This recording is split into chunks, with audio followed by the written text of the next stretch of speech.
Hey guys, this just seems to be the best way to push information out as fast as I can, so I'm just gonna do this. There's a lot has developed in the last even 24 or 48 hours. I had to go into neurology yesterday twice and then had 2 separate labs, OHSU ordered labs to be done at St. John, and then needed to do labs for the upcoming lumbar puncture. And so got that taken care of yesterday. Tried to go to class because I just wanted to prove to myself that I could, I guess, or just keep my commitment. Wanted to feel normal for a hot second and didn't. And so that failed epically, but was able to come home and rest last night. And then today, Mariah was able to take me to an appointment and get some help at neurology, and then had to do more labs, and then kind of felt like everything was fine. And I've got my appointment scheduled for my lumbar puncture on Friday. And then the neurosurgeon is backed up until the end of October. So I will see that neurosurgeon on October 29th. Although if things change at all, then they'll shift that, I guess. But I mean, even 2 weeks out is kind of a relief to know that it's not a, I need to see them now kind of thing, is the way I'm trying to look at it. But then went to Isaiah's eye doctor appointment. And in the midst of my chaos, I hope and just plead and beg with you to keep praying for Isaiah's vision in his right eye from the eye injury he had a couple of weeks ago at work. The healing is actually stopped, and he's not progressing, and this isn't good. The doctor still is hopeful and is just changing his course of treatment. And I mean, Isaiah's frustrated. It's literally been 27 days since the injury, and you know, a month out, wanting to just see clearly again. And I have an enormous amount of empathy with that. And I'm only like a week from the initial stroke, and a couple of days leading up to that was having visual disturbances too. So I have huge empathy for where he's at. So please keep Isaiah in your prayers for total healing, and just that he would receive all that God has for him in this. On the way home from his appointment this afternoon, so it went, Mariah took me to my appointment, Isaiah picked me up, we drove over to Isaiah's eye appointment, and on my way home from that, got another call from my neurologist again. And because of the ocular stroke, now the stroke neurologist at OHSU has to get involved. And so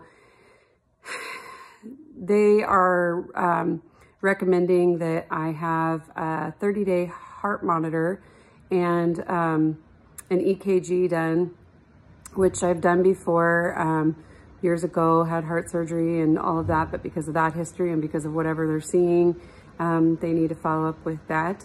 And then I think another blood panel has to be done. My arms are bruised and tired, but I'm used to that. I just feel, I feel overwhelmingly blessed by the words of encouragement and the prayers and the messages. I'm not really taking phone calls at all right now, except for from my kids and Larry. It's a lot to focus and to talk on the phone. I know that sounds crazy, but Noah made the text on my phone really big, and Mariah helped with that. And so I can sort of see the text, but mostly I talk text when I'm texting, or I can speak back the text that I receive. And right now, that's the best way to communicate with me. It is an interesting time.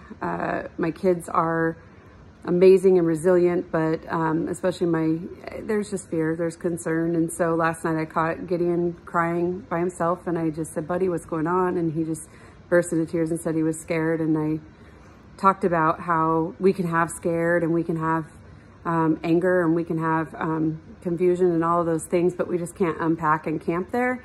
And the Lord just started giving me a picture of different campsites that we've literally camped in before. And I just said, remember this icky campsite and what we didn't like about it. And but we unpacked and we stayed there for a day or two, but we went to the other campsite that was better. And so just told him that we needed to not stay in sad and fear, and that we could find a different camp spot to unpack in and rest there. And so we talked about what that would look like and the goodness. So we're trying to do that as a family. I feel a sense of urgency. Not emergency, but urgency. I am pressing into the Lord. I am waiting on him. It's funny because I keep getting you need to slow down and be Mary, not Martha. And while I understand why that's being said, I remember doing a study a while back, and I think God's just reminding me again that Martha's amazing qualities often get overlooked by us. And that we try to be something that we're not created to be. And I can sit at the feet of Jesus. Oh man, I can sit at the feet of Jesus, and I will continue to. But I was created to be a Martha. It's why I have the family and the life that I do and the things that I've been given. And she was bold. She knew her king, her savior. She spoke to him directly. She called on him. She knew what he was capable of, and wouldn't receive less than that. So that's where I'm at. I am reminding God of his promises and who he is. And I'm reminding him that he's a healer and that greater things have yet to come. And that I can speak to him directly and say, wait a second, you said I am healed. I am healed. You said I can see. You said that the blind will see. You said, and I'm not totally blind right now, but you said that. You said that. You said the lame will walk. You said that my blood is washed clean by yours. So I'm reminding him of who he is, and I have the boldness of Martha in me to do that. So, and I could go on and on about that, but please keep praying. This is overwhelming. I am still in pain. I was able to walk around a little bit today with my daughter before my appointment, but still just feel lost in this space. And I just need Jesus to continue to do who he is, to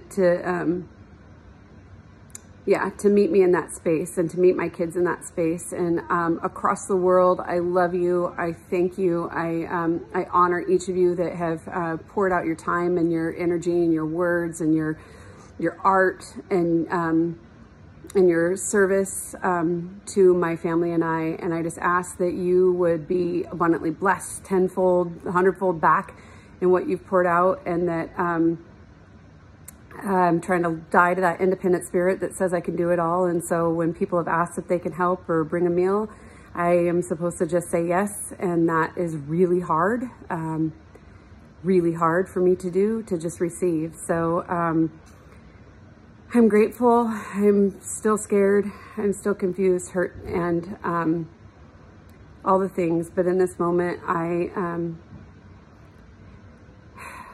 just need to find that space where I can just continue to meet with my King. So I love you guys, and I thank you once again for just continuing to love us through this season. Be blessed, be encouraged. He's not done with me yet. He is not done with me yet. And he's not done with you either.